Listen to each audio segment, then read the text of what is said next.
I will sing of your love forever. Hallelujah. God really loved us when he made Annie. Yes, he did. Hallelujah. And she can sing. Hallelujah. And now she's singing to Bailey. Hallelujah. Bailey.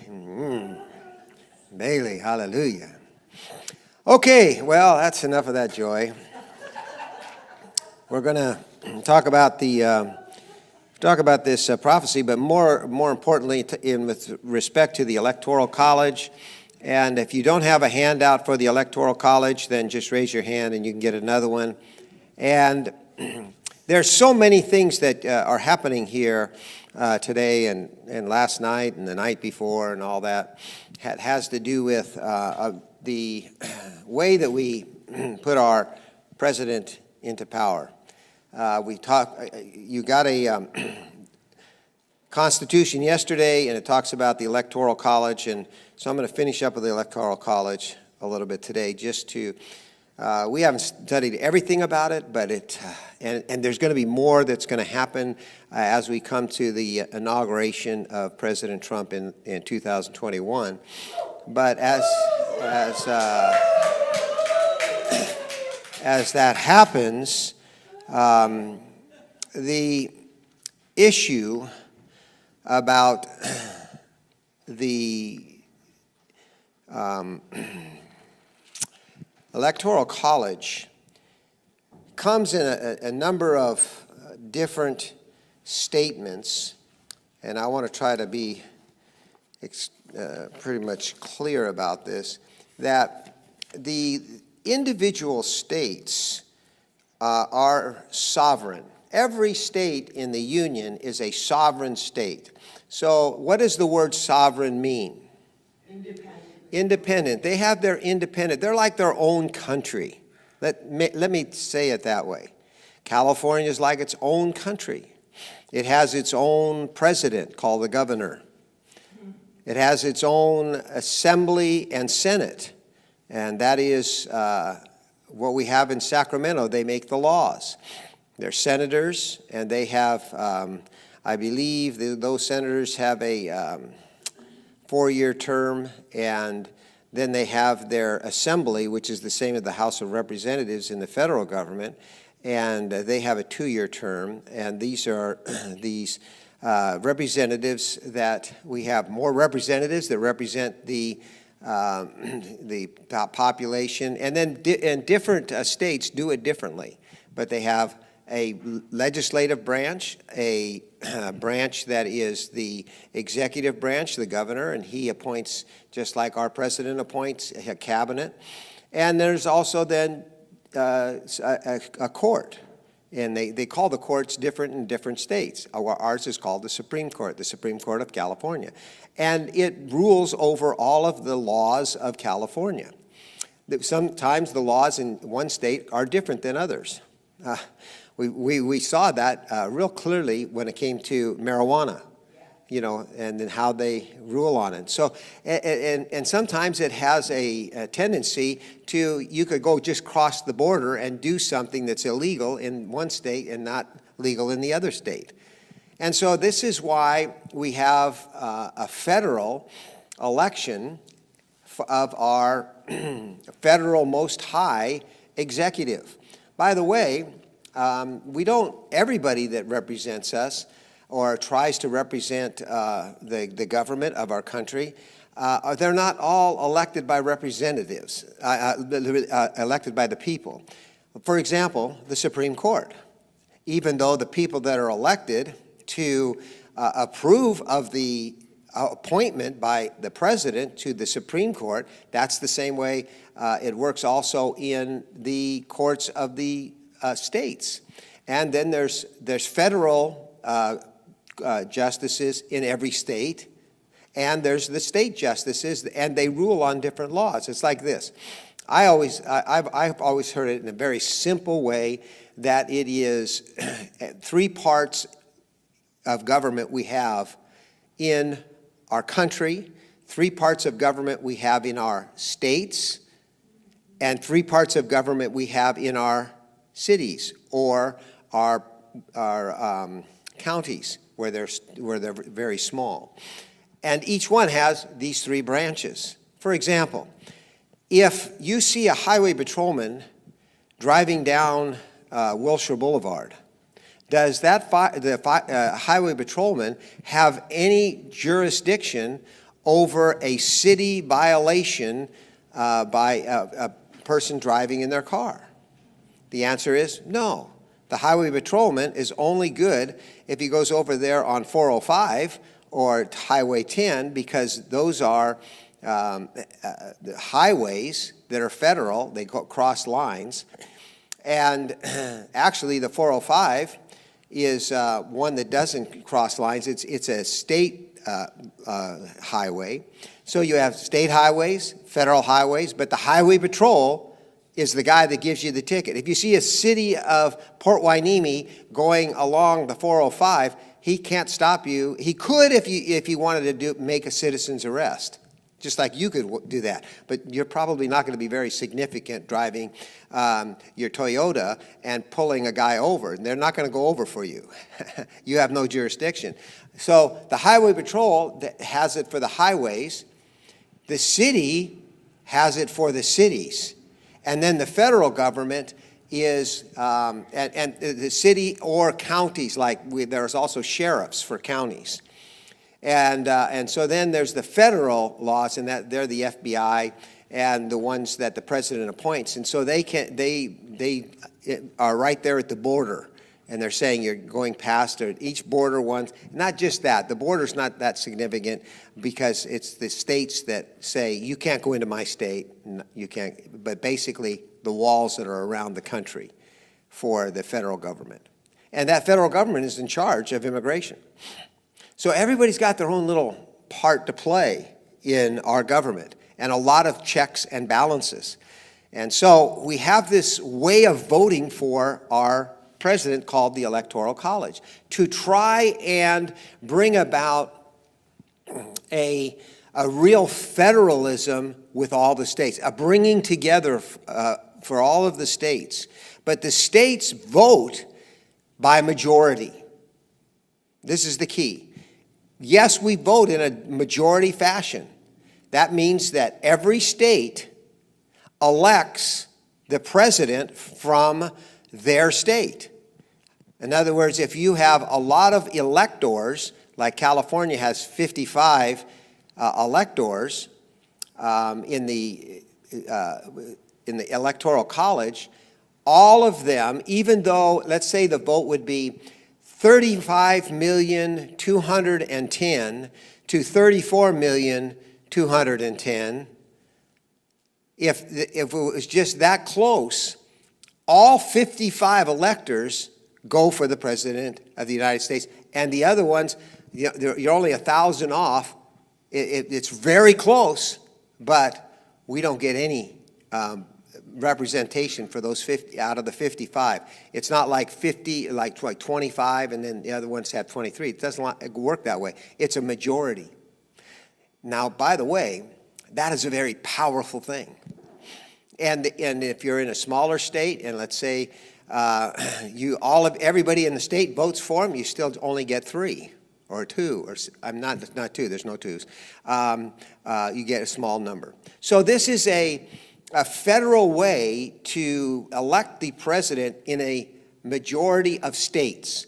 So the states, the majority of states, with their electors can can override the major estates or the major cities or the numbers of population areas. And that's what's happening in our election this year.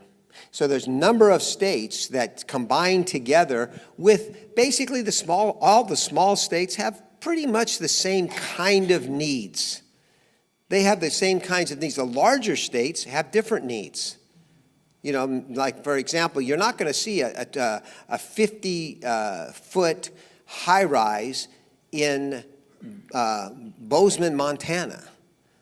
You know, you drive there, you go, oh, look at it, there's the Empire State Building in Bozeman, Montana. It's not going to be there. You understand what I'm talking about?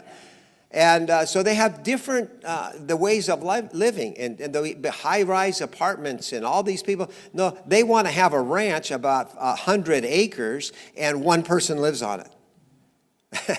So they're very, very different. But they're part of the same country, and they're very important. How are they very important? In agriculture, in cattle, in all kinds of ways. Trees, everything that builds these big buildings, or everybody has different needs. But we all come together knowing that we need them and they need us.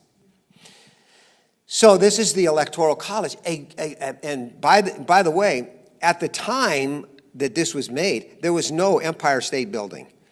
You know, but there was more people in New York City, though, than there was in Delaware, you know, at the beginning of the colonies. And it's interesting. How did they get it there? How did these colonies get set up? How did they have one be real small and another one be real big? And how did they do that? Well, that was the people that were joined together, individuals that wanted to be in those particular areas and shut off from other areas, whether it be Rhode Island. Yeah, Rhode Island, you know, is like Los Angeles. You know, it's not. I mean, tons more people in Los Angeles, but the same area. It's just a little area. In fact, I think Los Angeles might be bigger than Rhode Island. I don't know, but it's close. You see what I'm talking about? And they get 3 votes, and California is part of this 55-vote group. So that is how this Electoral College works. One of the things that's happening in our country today is, unfortunately, there's many people that are not voting legally. And some states are willing because they know they're not going to win, so they have to. They're kind of what we would call cheating. They're having more than one ballot, or they are making up ballots, and the federal government doesn't have control over that particular state. But the law says that if they do that, then that state will no longer be counted.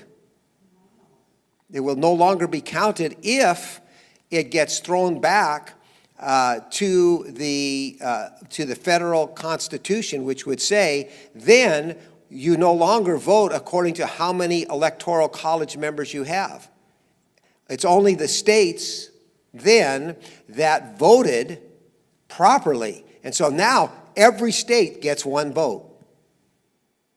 So you can imagine if, let's say, for example, California got thrown out because they didn't vote properly.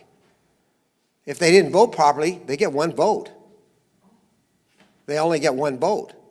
And so there's many things that happen to try to keep this justice for all. Okay? So here is the thought. Why have this Electoral College? The abolition of the Electoral College would have significant negative impacts on our political system, meaning that in our political system, we have all of these, so to speak, checks and balances. One of the things that what the Electoral College does is a president, if you didn't have it this way, a president would no longer be elected by the collective of the will of the 50 states. Small states like Delaware might be wholly ignored. They would not have any power. Eventually, they would be taken over, the laws would be taken over by the major states, and the major states would very easily make it so that a small state like Delaware is punished in their activities. And so this would be a very difficult thing. What we would sooner or later see is that people would either move out of the states where there's a lot, or they're moved into smaller states, or the smaller states would not have businesses in them because all the businesses would be for the major states as opposed to the smaller states. So that's one of the things that they would be ignored. They wouldn't be Americans. They would want to be their own country. And that was the problem to try to get the country to come together in the first place. So secondly, candidates would tend to campaign in urban areas where there was a lot of votes, right? No longer seeking to win stateside. Right now, there's a real movement. Like, for example, California was said to be in the Democratic Party's, for the 55 members before we even started voting almost.